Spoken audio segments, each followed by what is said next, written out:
Indeed, it will be hard for us to reach land again." "Let me take the oars," suggested Inga. "You must not forget our bargain." "No, indeed," answered Rinkitink.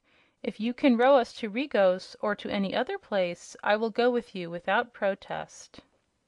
So the king took Inga's place in the stern of the boat, and the boy grasped the oars and commenced to row.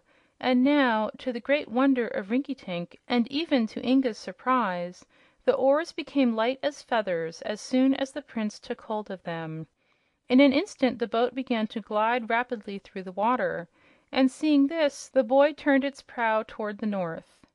He did not know exactly where Regos and Coregos were located, but he did know that the islands lay to the north of Pingaree.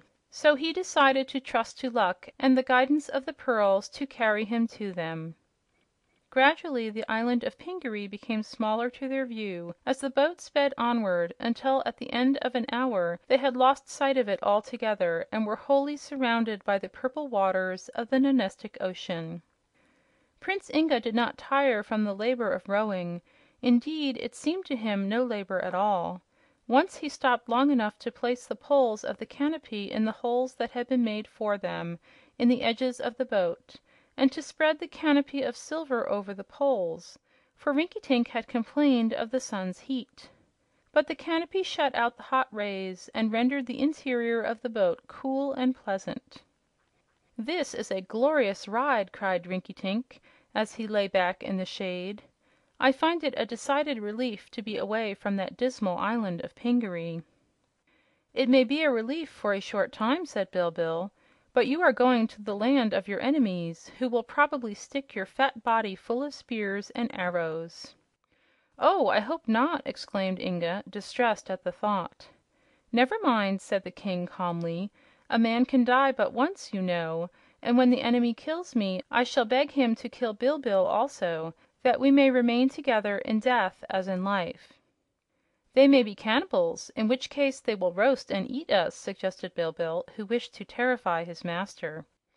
"Who knows?" answered Rinkitink with a shudder. "But cheer up, Bilbil. They may not kill us after all, or even capture us. So let us not borrow trouble. Do not look so cross, my sprightly quadruped, and I will sing to amuse you." "Your song would make me more cross than ever," grumbled the goat. "Quite impossible, dear Bilbil. You couldn't be more surly if you tried. So here is a famous song for you." While the boy rowed steadily on and the boat rushed fast over the water, the jolly king, who never could be sad or serious for many minutes at a time, lay back on his embroidered cushions and sang as follows: "A merry maiden went to sea. Sing too-ral-oo, roll-a-doo. She sat upon the captain's knee and looked around the sea to see what she could see, but she couldn't see me. Sing too-ral-oo, roll-a-doo." How do you like that, Bilbil? "I don't like it," complained the goat. "It reminds me of the alligator that tried to whistle." "Did he succeed, Bilbil?" asked the king. "He whistled as well as you sing." "Ha ha ha ha! Hee hee hee!" chuckled the king. "He must have whistled most exquisitely, eh, my friend?" "I am not your friend," returned the goat, wagging his ears in a surly manner. "I am yours, however," was the king's cheery reply, "and to prove it I'll sing you another verse." "Don't, I beg of you." But the king sang as follows: "The wind blew off the maiden's shoe. Sing too-ral-oo, roll-a-doo. And the shoe flew high to the sky so blue, and the maiden knew 'twas a new shoe, too. But she couldn't pursue the shoe, 'tis true.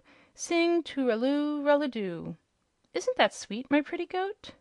"Sweet, do you ask?" retorted Bilbil. "I consider it as sweet as candy made from mustard and vinegar." "But not as sweet as your disposition, I admit."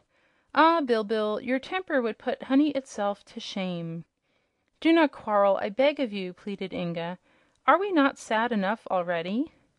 "But this is a jolly quarrel," said the king, "and it is the way Bilbil and I often amuse ourselves. Listen now to the last verse of all. The maid who shied her shoe now cried, Sing too-ral-oo, roll-a-doo. Her tears were fried for the captain's bride, who ate with pride her sobs beside, and gently sighed, I'm satisfied. Sing to-rel-loo, rel-a-doo."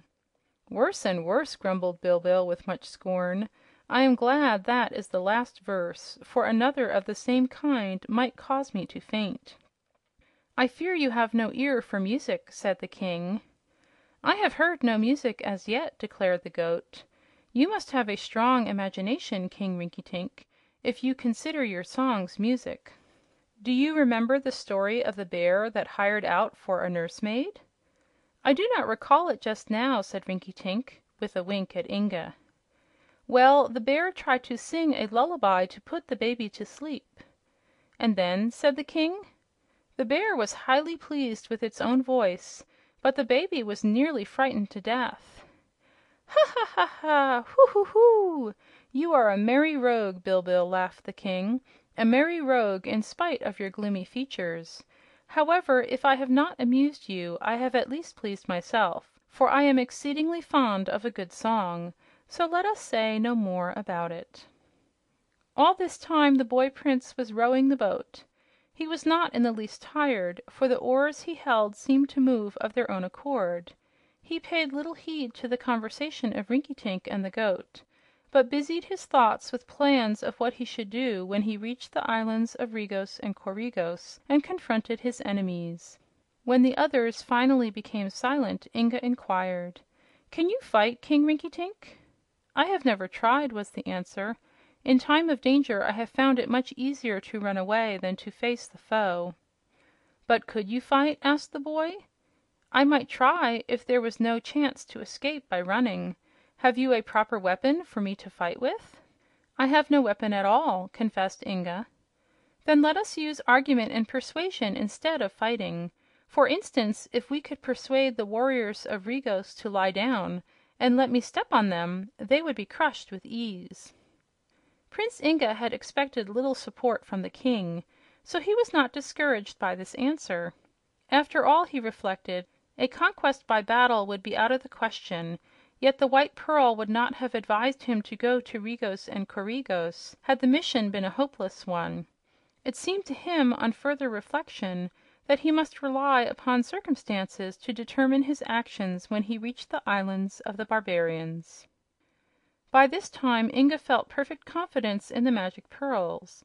It was the White Pearl that had given him the boat, and the Blue Pearl that had given him strength to row it. He believed that the Pink Pearl would protect him from any danger that might arise. So his anxiety was not for himself, but for his companions. King Rinkitink and the goat had no magic to protect them, so Inga resolved to do all in his power to keep them from harm. For 3 days and 3 nights the boat with the silver lining sped swiftly over the ocean. On the morning of the 4th day, so quickly had they traveled, Inga saw before him the shores of the 2 great islands of Regos and Coregos. "The pearls have guided me aright," he whispered to himself. "Now, if I am wise and cautious and brave, I believe I shall be able to rescue my father and mother and my people." End of chapter 6.